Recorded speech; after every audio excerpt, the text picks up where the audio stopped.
안녕하세요. 취재하고 중계하고 진행하는 담행 취중진담. 오늘은 코로나19 관련해서 이야기를 좀 해볼게요. 제가 SNS로 궁금한 거 있으면 물어봐 달라고 여러분들에게 이제 남겼더니 많은 분들이 질문을 주셨는데요. 제가 전문가를 통해서 취재하고 중계하고 진행하는 담행이 취중진담이 취재한 내용을 전해드리겠습니다. 질문들은 이런 게 있었어요. 언제쯤이면 좀 잠잠해질까요? 날씨가 따뜻해지면 바이러스가 사라지는 건가요? 코로나에 대한 정확한 정보를 알고 싶습니다. 바이러스 약, 백신 개발하고 있는 건가요? 언제쯤이면 이 약이 나올까요? 해결 방안은 없나요? 언론이나 뉴스에서는 문제점은 얘기하지만 해결 방안은 얘기 안 하는 것 같아요. 지금 코로나19로 사망한 분들, 사망 원인, 코로나19라고 해야 되나요? 아니면 합병증이라고 할 수 있나요? 확진자가 폭발적으로 늘어났던 곳에서는 마스크를 안 했던 거죠, 사람들이. 확진이 되고 나서 치료를 다 받아도 폐가 손상된다고 하던데 폐섬유화 실제 진행되는 건가요?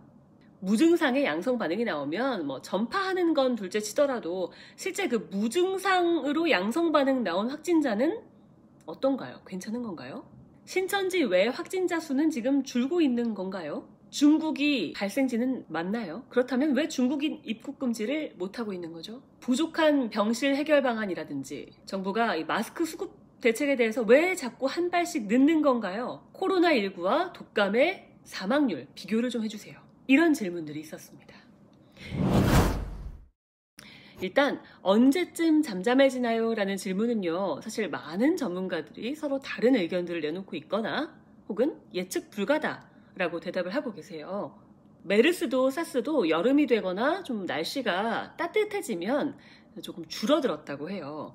그러니까 일단 바이러스의 특성상 온도나 습도에 약하기 때문에 날씨가 좀 따뜻해지면 줄어들 거는 같습니다만 요거는 신종이잖아요. 신종이니까 알 수 없다는 거죠. 그래서 예측은 좀 불가하다. 하지만 바이러스의 특성상 조금 더워지면 좀 잠잠해지지 않을까라는 예상들이 좀 많기는 합니다. 약이나 백신 대체 언제 나오는 겁니까? 라고 물어보시는 분들도 많았는데요. 짧은 시일 내에는 좀 불가능하다고 해요. 치료제 개발이라는 거는 갑자기 되는 게 아니잖아요. 임상 시험도 거쳐야 되고 좀 시간이 필요한 부분이기 때문에 당장은 안 될 것이다 라는 의견이 많았고요. 지금 당장은 치료제 개발이 아니라 치료제를 찾는 중이라고 합니다. 에볼라에 썼던 치료제라든지 에이즈 그리고 독감 치료제 이런 걸 써보는 중이라고는 해요. 새로운 약이 개발이 되는 중이라고 하더라도 이거는 절대 그냥 쓸 수는 없는 거죠. 임상실험이 없이 그냥 쓰는 건 매우 위험하기 때문에 일단은 있는 치료제 중에서 조금 효과가 있는 걸 찾는 중이고 치료제 개발은 실제로 지금 진행되고 있습니다. 일본에서도요, 개발 연구를 추진한다고 발표를 했고 세계보건기구도 치료제에 대한 작업이 지금 진행되고 있다. 임상실험 중이다. 라면서 전 세계적으로 20개가 넘는 백신이 개발되고 있고요. 앞으로 몇 주 안에 첫 번째 결과를 기대한다라는 이야기도 내놓기도 했습니다.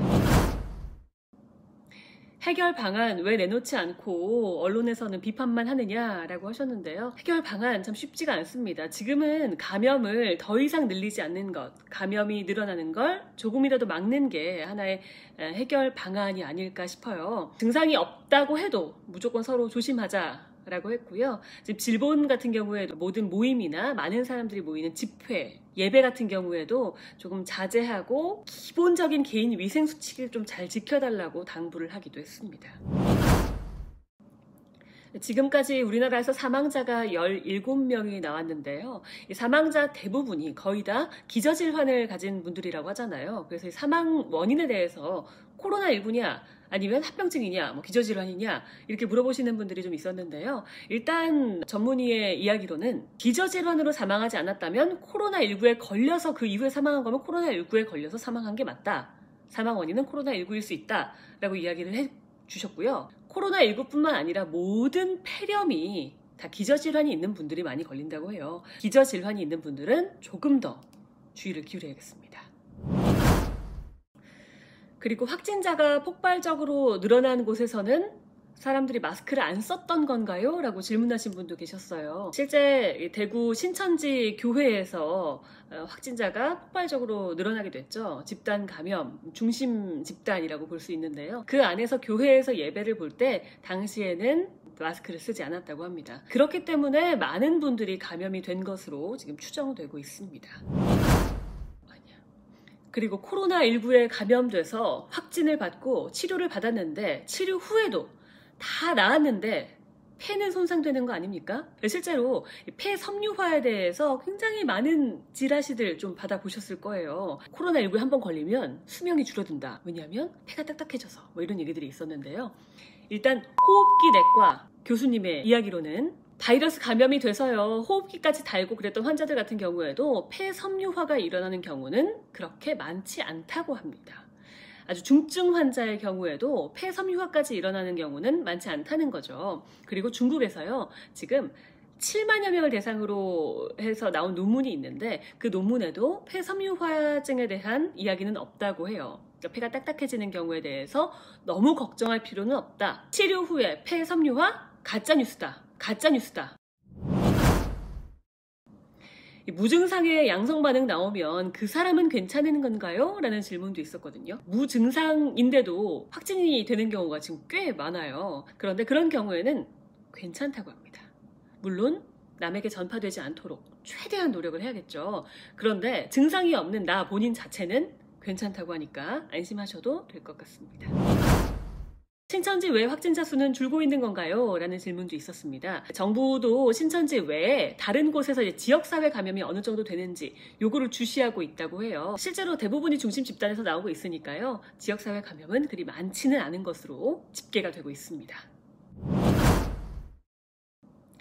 발생지는 중국이 맞나? 아마 발생지가 중국이 아닐 수도 있다라는 이야기 때문에 그런 것 같아요. 실제 그런 가능성이 있다라고 얘기는 나오지만 아직까지 세계적으로는 발생지를 중국으로 보고 있습니다. 중국에서 이런 집단 감염이 시작이 됐고 굉장히 많은 확진자들이 나왔기 때문에 일단 중국을 발생지로 보고 있기는 합니다.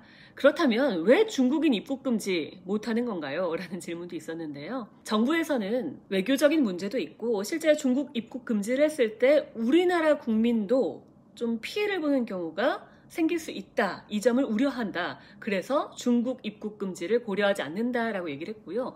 법무부에서도 지금 현재 시행되고 있는 중국 입국 제한 조치 관련해서 이미 그걸로 중국인 9만여 명이 우리나라에 들어오지 못했다. 9만여 명이 넘는 사람들이요. 그렇기 때문에 입국 제한 조치가 아주 실효적으로 잘 이루어지고 있으니까 이걸로 충분하다라는 입장을 거듭 밝힌 바 있습니다. 하지만 지금 현재 시간으로요. 청와대 국민청원에 중국인 입국 금지가 76만을 넘어섰습니다.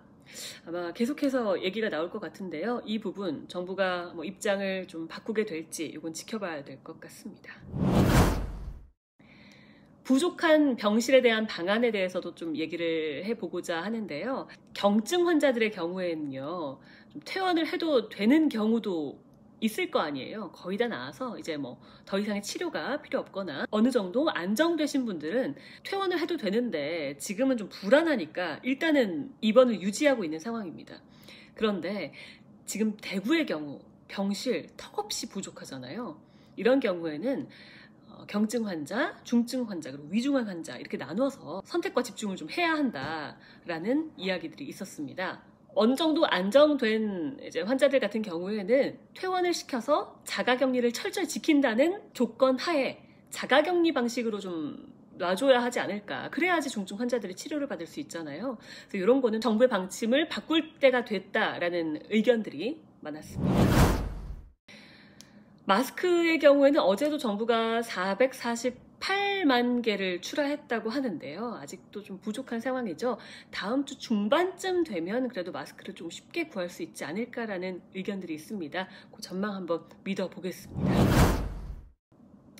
그리고 코로나19와 독감의 이제 사망률, 그러니까 치명률에 대해서 조금 여쭤보신 분들이 있는데요. 아직 코로나19는 발병 초기라고 볼 수 있잖아요. 초기에 이제 굉장히 빠르게 늘고 있지만 항상 이야기하는 게 있습니다. 전파는 매우 빠르지만 치명률은 좀 낮다라는 거죠. 하지만 독감과 비교했을 때는 치명률이 조금 높습니다. 아직 발병 초기이기 때문일 수도 있는데요. 일단 치사율 추정에는 좀 신중해야 하는데요. 현재까지 중국에서는 약 3% 정도 코로나19 관련해서 3% 정도의 치명률이 나오고 있고 중국이 좀 높은 편이죠. 하지만 계절 독감의 경우에는요 0.2% 정도 된다고 해요. 이런 거 참고하셨으면 좋겠습니다. 그리고 마지막으로 장갑 요즘에 쓰시는 분들 많은데 니트릴 장갑이죠. 아주 얇은 이 장갑 쓰시는 분들 많은데 이거 세척해서 사용하면 됩니까? 라고 물어보셨는데요. 장갑을 쓰고 뭘 만지고 장갑을 소독하나 내 손을 쓰고 손을 소독하나 똑같기 때문에 굳이 장갑을 일상생활에선 쓰지 않아도 된다라는 의견이 좀 있었어요. 그러니까 뭐 소독하면 다 똑같겠죠. 손소독제야. 그렇지만 그냥 손을 씻는 게 가장 안전하다 라는 말씀 드릴게요. 지금까지 코로나19에 대한 Q&A 취중진담 여기서 인사드릴게요. 고맙습니다.